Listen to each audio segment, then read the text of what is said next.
नमस्कार दोस्तों, चलिए जानते हैं बिहार की फटाफट 25 बड़ी खबरों को सिर्फ 10 मिनट में। लेकिन उससे पहले आप यह वीडियो किस जगह से देख रहे हैं हमें कमेंट में जरूर बताएं। बिहार के 20 जिलों में बारिश का अलर्ट, लोगों से सतर्क रहने की अपील। दोस्तों, चक्रवाती तूफान दाना तो कमजोर पड़ गया, लेकिन अब भी उसका असर बिहार के कई जिलों में दिखने वाला है। इस दौरान पूर्वा हवा चलने के साथ बादलों की आवाजाही और हल्की वर्षा की संभावना है। बता दे, पटना, बेगूसराय, गया, मुजफ्फरपुर, भागलपुर, समस्तीपुर, कटिहार, किशनगंज, पूर्णिया, खगड़िया, दरभंगा, छपरा, बक्सर, मधुबनी समेत 20 जिलों में बारिश का अलर्ट जारी किया गया है। केरोसिन और लालटेन का किया जिक्र। दोस्तों, लालू यादव पर निशाना साधते हुए प्रशांत किशोर ने कहा कि मुस्लिम समुदाय लालटेन में केरोसिन की तरह जलता रहा और लालू परिवार में रोशनी होती रही। उन्होंने कहा कि राजद मुस्लिमों के रहनुमा होने का दावा तो करती है, लेकिन उन्हें आगे नहीं बढ़ाती। जन सुराज पार्टी मुसलमानों को पूरा हक दिलाने का वादा करती है। 15 साल पुरानी गाड़ियों को लेकर आई खुशखबरी, री रजिस्ट्रेशन कराना हुआ अब और भी आसान। दोस्तों, 15 साल पुरानी गाड़ियों को लेकर बड़ी खबर सामने आई है। अब हफ्ते में 6 दिन इन गाड़ियों का री रजिस्ट्रेशन का काम होगा। अब सोमवार से शनिवार तक किसी भी दिन रजिस्ट्रेशन के लिए जिला परिवहन कार्यालय आ सकते हैं। एडीटीओ को भी आवेदन के आधार पर री रजिस्ट्रेशन कराने वाले वाहन की जांच आदि प्रक्रिया के लिए अधिकृत कर दिया गया है। बिहार में कई बीपीएसएससी टीचरों की नौकरी पर लटक रही तलवार, शिक्षा विभाग ने 48 घंटे के भीतर मांगा ब्यौरा। दोस्तों, बिहार में बाहरी राज्यों के कई बीपीएसएससी शिक्षकों की नौकरी खतरे में है। शिक्षा विभाग सीटेट और एस्टेट परीक्षाओं में कम अंक पाने वाले शिक्षकों के अंक पत्रों की जांच कर रहा है। 60% से कम अंक वाले शिक्षकों को सेवा से मुक्त किया जा सकता है। विभाग ने प्रखंड शिक्षा अधिकारियों को 48 घंटे में रिपोर्ट सौंपने का आदेश दिया है। नीतीश सरकार ने चुनाव से पहले पैक्स को कर दिया टाइट। धान खरीद में गड़बड़ी नहीं कर पाएंगे। दोस्तों, बिहार में धान खरीद 1 नवंबर से शुरू है। पैक्सों और व्यापार मंडलों के जरिए किसानों से धान खरीद होनी है। इस बार पैक्सों से मिल तक धान ढोने वाले वाहनों में भी जीपीएस अनिवार्य कर दिया गया है। बिहार सरकार की ओर से खाद्य एवं उपभोक्ता संरक्षण विभाग ने इसके लिए अधिसूचना जारी कर दी गई है। इससे पहले चावल के परिवहन में जीपीएस अनिवार्य किया गया था। 30,000 से अधिक छात्रों का कटेगा नाम, प्रधानाध्यापकों को मिला नया आदेश। दोस्तों, बिहार में 30,000 से अधिक छात्रों के नाम स्कूलों से कट सकते हैं, क्योंकि उन्होंने आधार नंबर जमा नहीं किए हैं। माध्यमिक शिक्षा अभियान और साक्षरता डीपीओ संजय कुमार ने कहा है कि सभी नामांकित छात्रों के पास आधार होना चाहिए और ई शिक्षा कोश पोर्टल पर उनका प्रोफाइल अपलोड होना चाहिए। आधार नहीं देने वाले छात्रों का स्कूल से नाम कटने की संभावना है। बालू के अवैध खनन और परिवहन पर रोक लगाने के लिए नीतीश सरकार ने बनाया गजब का प्लान। दोस्तों, मानसून के बाद बिहार की नदियों में बालू खनन फिर शुरू हुआ। 250 से अधिक बालू घाटों पर खनन शुरू हुआ है, लेकिन अवैध खनन और परिवहन की घटनाएं भी बढ़ रही हैं। खान और भूतत्व विभाग ने अवैध खनन पर अंकुश लगाने के लिए विशेष छापामारी और जांच अभियान शुरू किया। अवैध खनन से सरकार को भारी राजस्व का नुकसान होता है।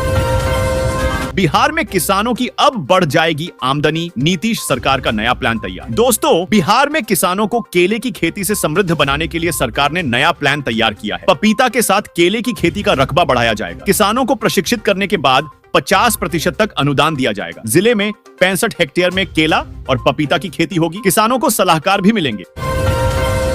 तिलहन की खेती से मालामाल हो जाएंगे किसान। बिहार सरकार ने निकाली गजब की स्कीम। दोस्तों, बिहार में इस साल रब्बी अभियान के दौरान 4,559 हेक्टेयर में तिलहन की खेती होगी, जिसमें 3,771 हेक्टेयर में सरसों की खेती होगी। किसानों को बीज खरीद पर अनुदान मिलेगा। कृषि विभाग तिलहन फसलों की खेती के लिए किसानों को जागरूक कर रहा है, ताकि वे बेहतर तरीके से खेती कर अधिक उपज प्राप्त कर सकें। फिर बड़ी जमीन मालिकों की परेशानी, ब्लॉक से लेकर सर्वे ऑफिस तक के काट रहे चक्कर। दोस्तों, जमीन सर्वे के लिए ऑनलाइन पोर्टल बंद होने से जमीन मालिक परेशान है। सर्वे के लिए 1 अगस्त से काम शुरू हुआ, लेकिन अभी तक केवल 25% डाटा जमा हुआ है। कई लोगों ने अपने कागज जमा नहीं किए और जमा हुए कागजों में भी गड़बड़ी है। सर्वे अधिकारियों को भी परेशानी हो रही है। जमीन मालिकों को अब इंतजार करना होगा या ऑफलाइन आवेदन जमा करना होगा। बिहार की जड़ी बूटियों से बनेंगी दवाएं, इन बीमारियों का होगा इलाज। दोस्तों, बिहार के जंगलों और पहाड़ों में पाई जाने वाले उपयोगी जड़ी बूटियों की बिक्री की जाएगी। इसके लिए सर्वे पूरा कर लिया गया है। सूबे के 11 जिलों के जंगल पहाड़ों पर 52 तरह की जड़ी बूटियों की भरमार है। इनका शोधन कर 250 से अधिक उत्पाद बनाने की योजना है। इनको वैश्विक बाजार में उतारने के लिए प्रोसेसिंग, पैकेजिंग और मार्केटिंग के लिए वृहत रणनीति बनाई गई है। छठ में व्रतियों और परिजनों को मिलेगा स्वास्थ्य योजना का लाभ, घाट पर ही बनाए जाएंगे आयुष्मान कार्ड। दोस्तों, बिहार में छठ पूजा के दौरान घर लौटने वाले प्रवासियों और आयुष्मान भारत प्रधानमंत्री जन आरोग्य योजना में भाग लेने में असमर्थ लोगों के लिए आयुष्मान कार्ड बनाने के लिए छठ पर्व के मुख्य घाटों पर शिविर लगाए जाएंगे। राज्य सरकार ने 26 अक्टूबर से पटना, राजेंद्र नगर, पाटलिपुत्र और दानापुर रेलवे स्टेशनों जैसे बस स्टॉप पर आयुष्मान कार्ड बनाने का शिविर शुरू किया है, जो 8 नवंबर तक चलेगा। बिजली विभाग की नई पहल, अब उपभोक्ता भी बताएंगे कहां है बिजली व्यवस्था में खामी। दोस्तों, गोरखपुर में बिजली निगम के अनुरक्षण माह में उपभोक्ताओं की भी भागीदारी रहेगी। उपभोक्ता खुद बताएंगे कि उनके क्षेत्र में बिजली आपूर्ति व्यवस्था में क्या खामियां हैं। इससे बिजली निगम को गली मोहल्लों में होने वाली समस्याओं की जानकारी मिलेगी और उन्हें ठीक करने में मदद मिलेगी। उपभोक्ता क्षेत्र के एसडीओ को लिखित सूचना दे सकते हैं। बिजली चोरी करते पकड़े जाने पर विभाग अब नया कनेक्शन जारी करेगा।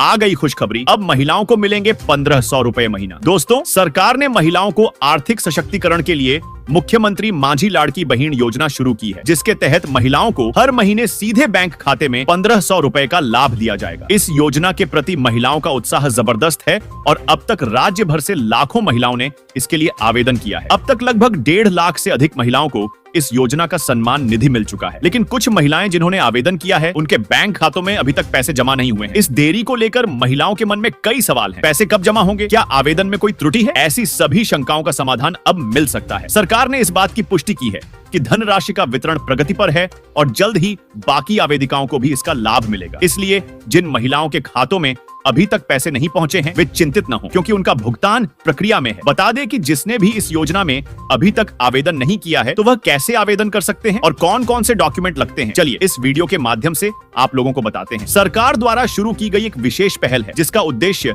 राज्य की आर्थिक रूप से कमजोर और जरूरतमंद महिलाओं को हर महीने 1500 रुपए की आर्थिक सहायता प्रदान करना है। इस योजना का लाभ विवाहित, विधवा, तलाकशुदा, परित्यक्त और निराश्रित महिलाओं के साथ साथ परिवार की अविवाहित महिला सदस्य भी उठा सकती हैं। बता दें कि 21 से 65 वर्ष के बीच की महिलाएं इस योजना के लिए पात्र हैं। आवेदिका के परिवार की वार्षिक आय 2.5 लाख से अधिक नहीं होनी चाहिए। आवेदिका के परिवार का कोई भी सदस्य आयकरदाता नहीं होना चाहिए। आधार कार्ड से लिंक किया हुआ बैंक खाता होना अनिवार्य है। अगर आप इस योजना में आवेदन करना चाहते हैं, तो आपके पास Aadhaar card, voter ID card, mobile number, passport size photo, bank passbook, निवास प्रमाण पत्र, राशन कार्ड, स्वघोषणा पत्र, आवेदन फॉर्म होना चाहिए। अगर आपके पास यह सब है, तो आप ऑनलाइन कर सकते हैं।